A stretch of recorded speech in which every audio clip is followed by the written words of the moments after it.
সত্যি করে বলি তো এই প্রথম আমি এতগুলা মানুষের আয়োজন করলাম, তো নিজেকে অবাক লাগতেছে। তো এত পদ রান্না করে ফেলালাম, কোনো কিছুই বুঝতে পারলাম না।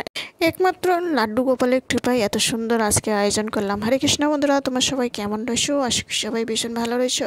তো বন্ধুরা, এই যে সকাল থেকে ব্লগটা স্টার্ট করলাম, তো আজ এক বাড়িতে লাড্ডু গোপালকে ভোগ দিতে হবে। তো যার বাড়িতে যাইতেছি, তো তিনি উনি ভোগ দিতে পারে না, তো তিনি দীক্ষিত না। তো লাড্ডু গোপাল আনলে নিজেকে দীক্ষিত করে নিতে হয়, তো বেশন ভোগ দেওয়া হয়। লাড্ডু গোপালকে দিনে 3-4বার হলেও ভোগ দিতে লাগে।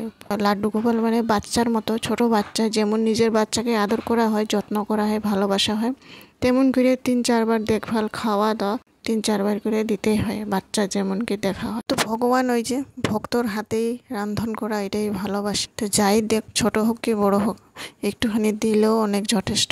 তো আজকে এই যে আয়োজন করলাম ভগবানের জন্য, তো ওনার বাড়িতে গিয়েছিলাম, এই যে লাড্ডু গোপালের জন্য সুন্দর আয়োজন করলাম আজকে।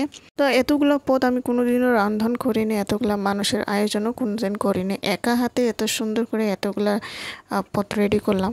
রাধারানীকে মনে মনে ডেকে আজকে এত সুন্দর করে পদ রেডি করে দিলাম। তো এইদিকে রসা, ডাল, ভাজি, তারপর অনেক কিছু সবজি রেডি করে দিয়েছি।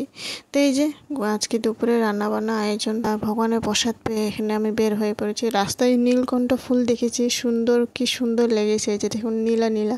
ভগবান শ্রী বিষ্ণু এই ফুলটি খুবই প্রিয়, খুবই ভালোবাসে।